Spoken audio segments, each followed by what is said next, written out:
At the 1978 premiere party for Grease, Olivia Newton-John celebrates with Elton John and songwriter Alan Carr. The film's soundtrack would go on to become one of the best-selling albums in history. Jane Mansfield, a popular Hollywood personality in the 1950s, visits with sailors aboard a U.S. Navy ship. These morale-boosting tours were a common way for stars to show support for the armed forces. A Chicago mailman in 1929 is loaded down with packages and letters during the Christmas rush. Before email, holiday greetings relied entirely on the postal service, regardless of the weather. Here's a young Hillary Rodham, photographed in 1969 while she was a student at Wellesley College. She was already active in student politics years before she would become a national figure. Coney Island's beach is packed shoulder to shoulder on July 4, 1946. This was a typical scene as millions of New Yorkers sought escape from the city heat before air conditioning was common. French actress Brigitte Bardot, a trained ballerina, strikes a pose on a rooftop in the 1950s. Her background in dance was evident in her posture long after she became a famous film star. Debbie Reynolds shares a moment with her young daughter, Carrie Fisher, around 1961. It captures a quiet moment between two individuals who would both become Hollywood royalty.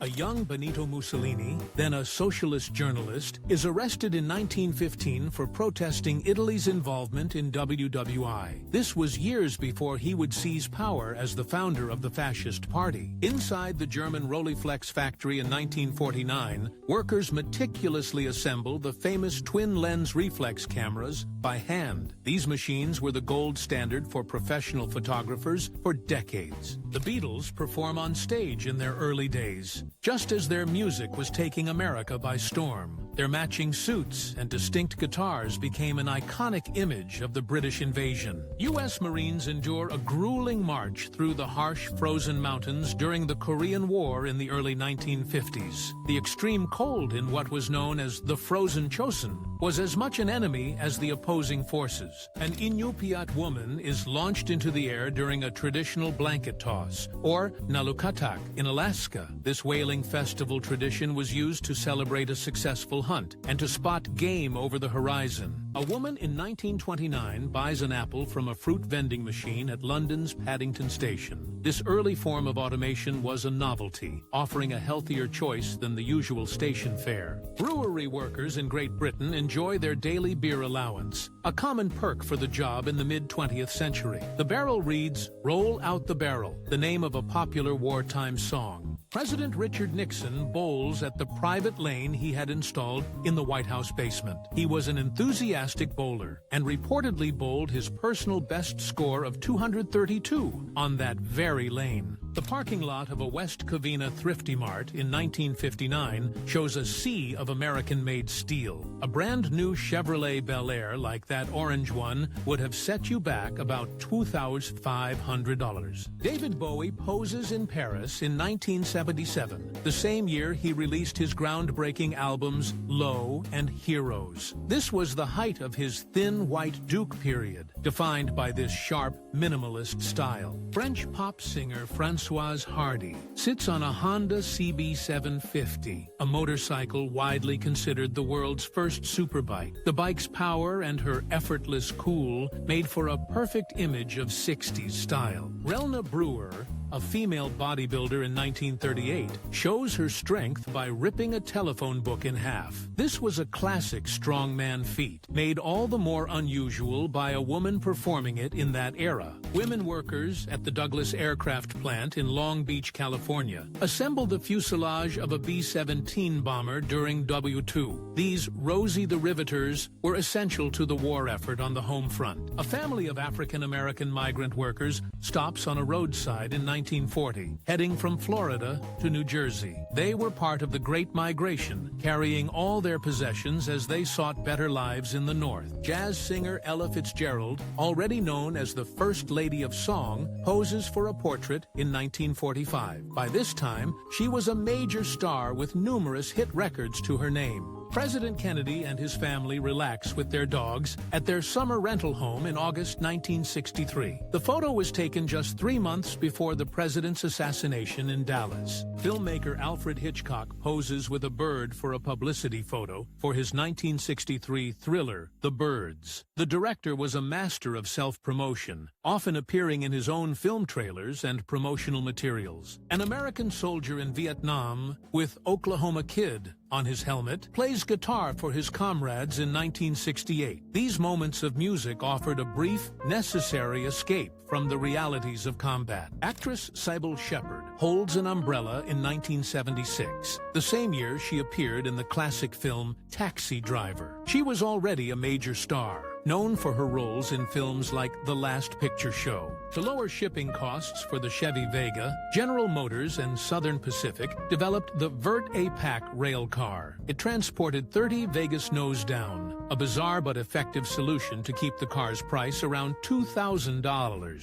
Thousands of college students crowd Balboa Beach for spring break in 1947. This was one of the first major post-war gatherings, as young people, many of them veterans, let loose after years of global conflict. First-class passengers on the Titanic had access to a state-of-the-art gymnasium, a rare luxury for 1912. The room featured the latest equipment, including exercise bikes, rowing machines, and an electric camel. A 20-year-old Linda Carter is pictured in 1972, the same year she won the Miss World USA pageant. Her pageant success came 3 years before she would be cast in her most famous role as Wonder Woman. A Soviet soldier on the remote Chukchi Peninsula offers a can of condensed milk to a polar bear in 1950. It was a common, if dangerous, practice for military personnel stationed in the desolate Arctic region. Just 10 days after the Cuban Revolution, TV host Ed Sullivan flew to Cuba to interview Fidel Castro for his show.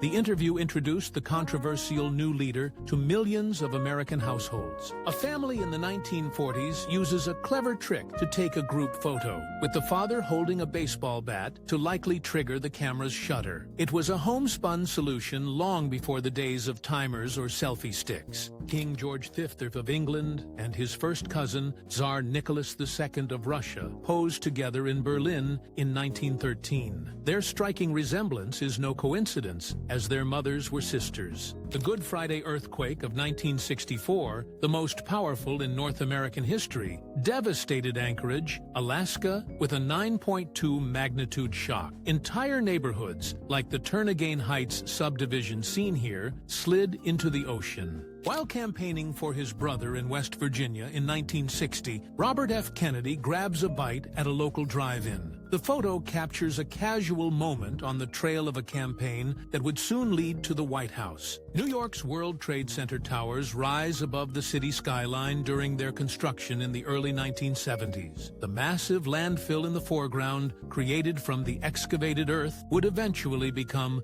Battery Park City. Workers at the Apple factory in 1984 are seen manually assembling the first Macintosh computers. This machine introduced many consumers to the graphical user interface and the use of a mouse. Actress Grace Kelly takes a break in a director's chair on a film set in 1953. This was during the peak of her brief but brilliant Hollywood career, just before she retired to become the Princess of Monaco. A photo from the early 1980s shows a teenaged Kamala Harris while she was attending high school in Montreal, Canada. It's a glimpse of the future vice president decades before she entered American politics. Students at the Wallinska School, a private girls' school in Stockholm, Sweden, sit for a group photograph around 1908. The image provides a rare look into the formal, disciplined world of female education at the turn of the century. As part of a WYTWI deception unit known as the Ghost Army, American soldiers could carry and deploy an entire tank. These inflatable decoys were used to mislead German intelligence about the size and location of Allied forces. Eccentric British zoologist Lord Walter Rothschild proved zebras could be tamed by driving a carriage pulled by them to Buckingham Palace. He was a famed figure who once rode on the back of a giant tortoise. Athens, Greece is seen in 1862 and in the modern era, with Mount Lycabettus serving as a constant landmark. The view shows how a sparse town of 5,000 people grew into a sprawling metropolis of over 3 million.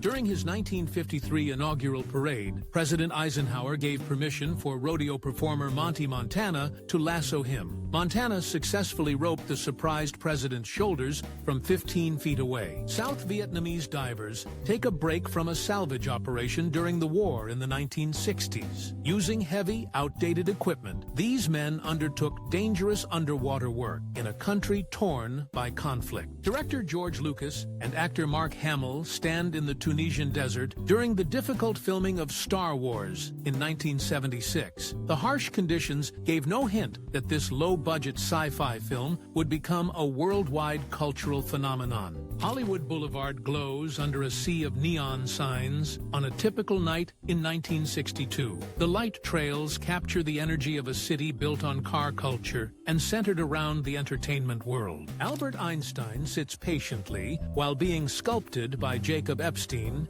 in 1933, shortly after the physicist fled Nazi Germany. Epstein later remarked on Einstein's kindness and the mathematical structure of his famous subject's head. Linda Carter appears in an athletic outfit from the 1975 Wonder Woman pilot movie. The Roman numeral X23 was her competitor number during the Amazonian Games to decide who would represent them in the world of men.